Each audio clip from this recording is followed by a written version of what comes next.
Assalamualaikum warahmatullahi wabarakatuh. Ketemu lagi sama Evi.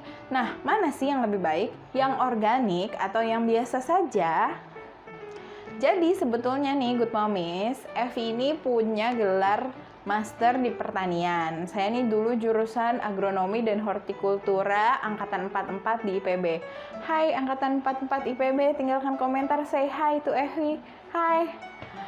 Nah, nggak percaya ya? Kayak, mukanya kayak bukan orang pinter gitu. Kok bisa sih punya gelar master? Tapi beneran Good Momies. Dan pada saat kita kuliah, kita tuh diajarkan pertanian organik dan pertanian konvensional. Bedanya apa, gimana cara melakukannya, dan lain-lain tuh kita belajar semua. Jadi, saya nih rada-rada tahu nih tentang organik sama non-organik.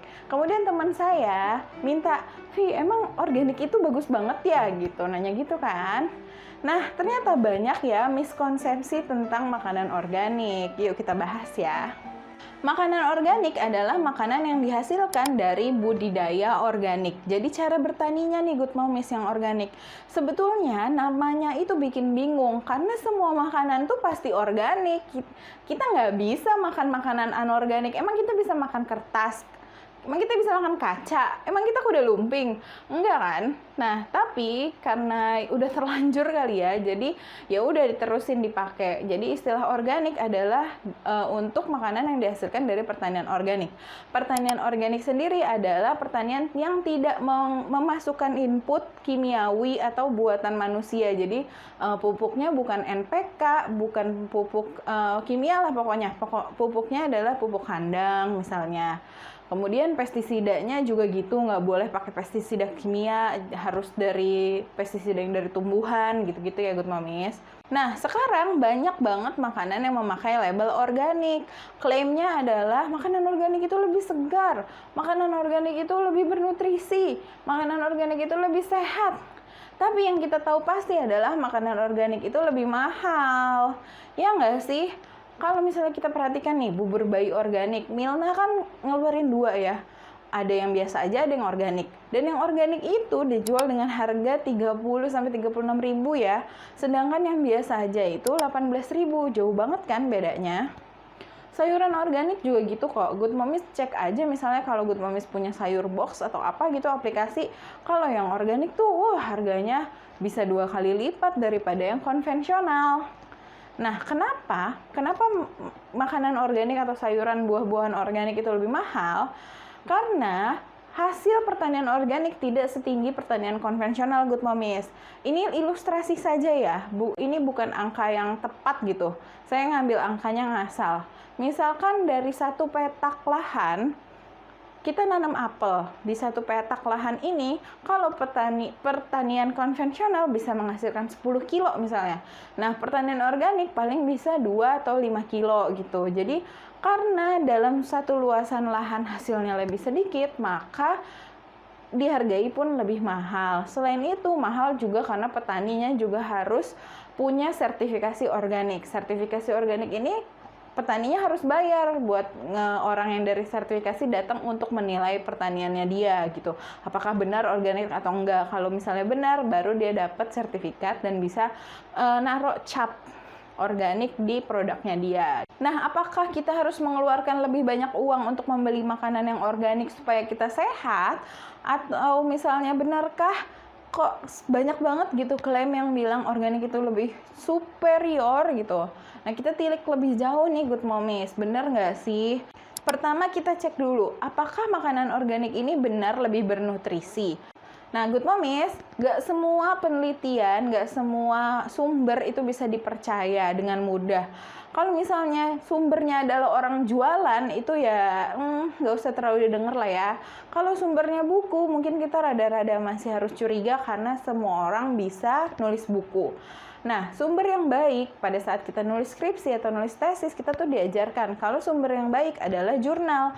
Karena jurnal itu direview oleh peer review namanya. Jadi peneliti-peneliti lain yang di bidang sama itu mereview benar nggak apa yang diomongin sama si peneliti yang lagi di review ini. Nah, satu lagi di atasnya jurnal adalah meta-analisis. Jadi ada juga jurnal, maksudnya paper, yang mengumpulkan berbagai paper untuk disatukan datanya dan ditarik kesimpulan yang lebih baik lagi karena datanya lebih banyak gitu, Good Momies. Nah, di sini ada meta-analisis dari British Journal of Nutrition tahun 2014 yang berisi tentang meta-analisis kandungan tanaman organik nih, Good Momies. Jadi dari ratusan penelitian tentang tanaman organik dilihatlah benarkah manakah yang lebih tinggi kandungannya, mana yang lebih rendah, gimana kandungan nutrisinya, bla bla bla gitu ya. Ternyata betul nih, Good Momies, memang ada perbedaan antara tanaman yang dihasilkan secara organik dan tanaman yang dihasilkan secara konvensional.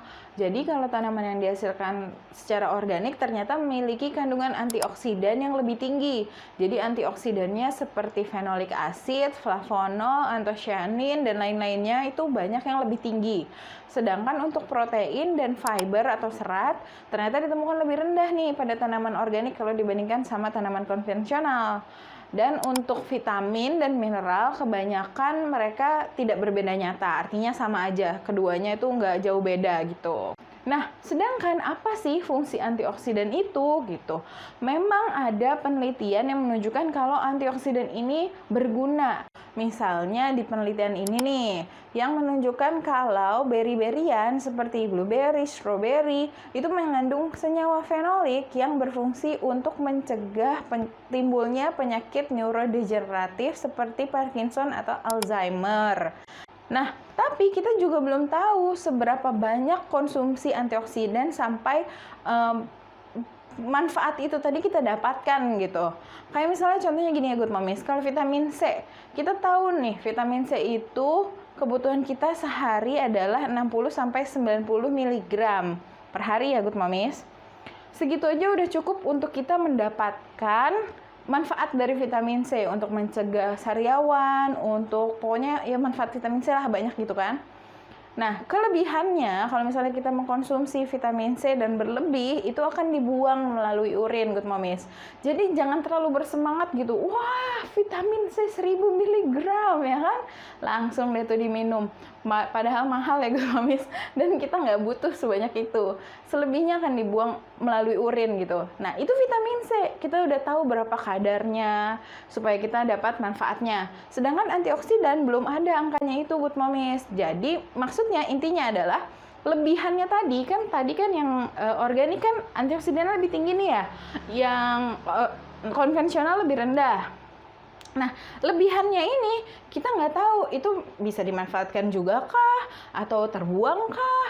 Penelitian yang menyatakan kalau mengkonsumsi antioksidan itu bermanfaat tidak membedakan antara sayuran organik atau buah organik versus konvensional gitu ya, Good Momies. Jadi yang bermanfaat adalah mengkonsumsi buah dan sayurnya, terlepas apakah buah dan sayur itu organik atau tidak gitu. Pokoknya kalau misalnya Good Momies sudah mengkonsumsi beri-berian, ya insya Allah Good Momies sudah mendapatkan manfaat fenolik tadi yang untuk mencegah penyakit neurodegeneratif tadi, yang tadi di penelitian itu gitu loh, Good Momies.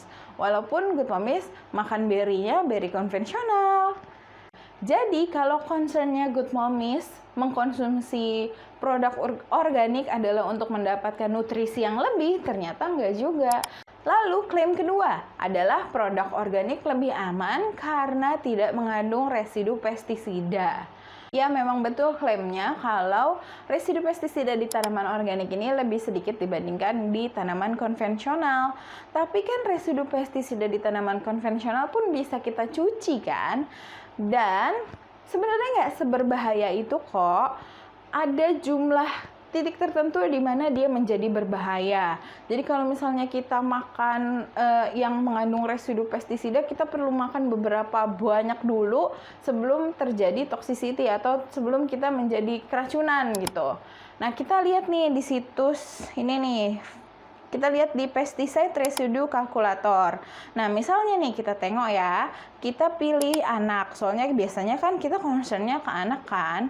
Nah, si Zack misalnya suka strawberry, saya pilih strawberry ya. Berapa sih serving strawberry sampai residu pestisida itu bisa berbahaya? Dan hasilnya adalah 181 serving Good Momies. Dan ini banyak banget karena satu serving dari strawberry adalah 8 biji. Jadi kalau kita udah makan 8 biji strawberry, itu kita dihitung kita sudah makan satu serving. Berarti kalau misalnya kita istilahnya titik keracunannya adalah kalau kita makan berapa biji nih Good Momies. 181 kali 8 adalah, wait ya, 1448 strawberry dalam sehari. Nah, mungkin nggak? Ya ampun, nggak mungkin banget. Zack itu paling makan 5 biji, belum nyampe satu serving dia udahan gitu makan stroberinya. Nah itu, jadi nggak perlu terlalu khawatir. Nah, apalagi makanan-makanan atau buah-buahan yang dikupas kulitnya. Kayak misalnya mangga, durian, apalagi sih yang dikupas pisang. Itu nggak perlu terlalu concern sama residu pestisida.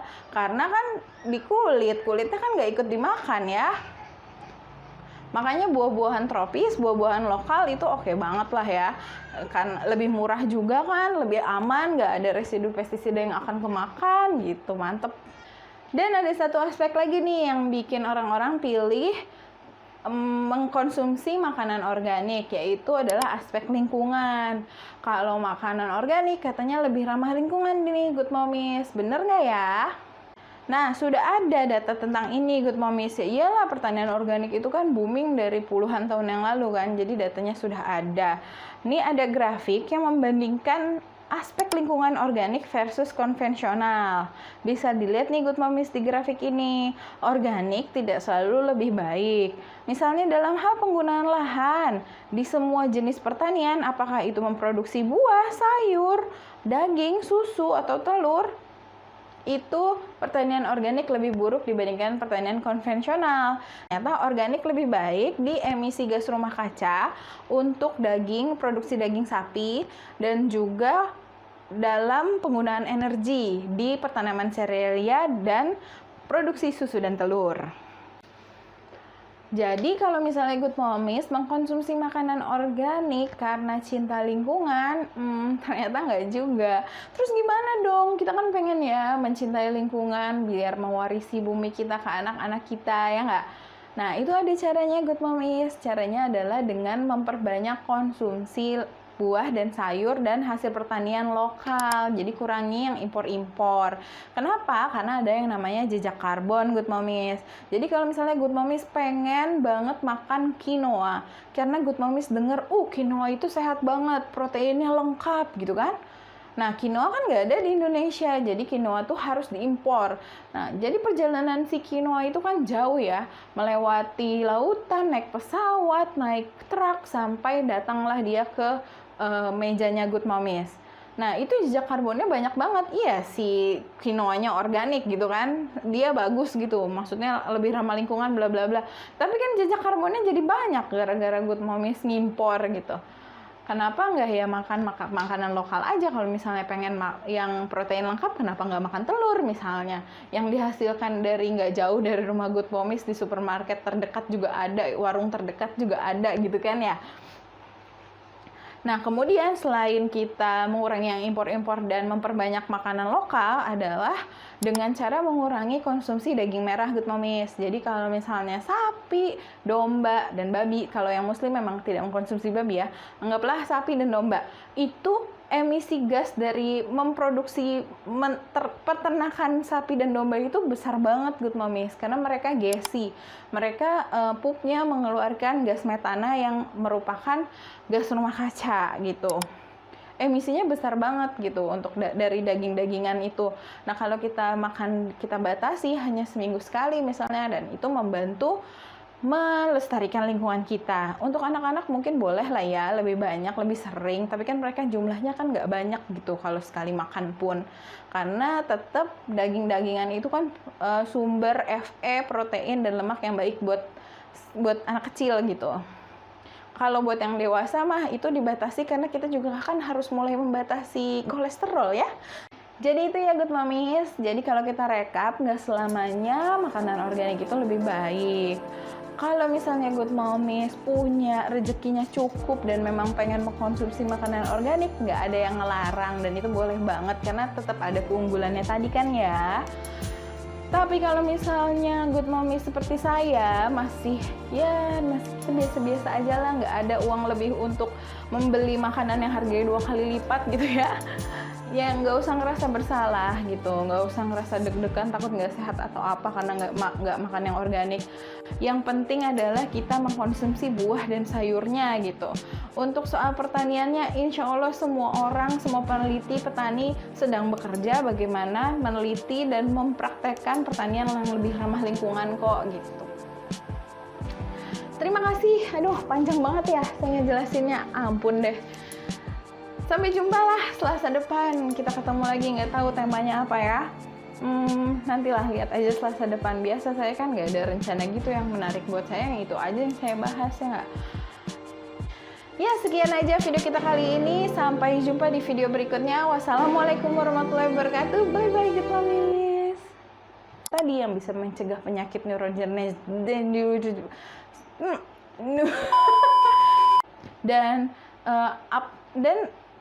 jadi itu semua benda memang ada toksik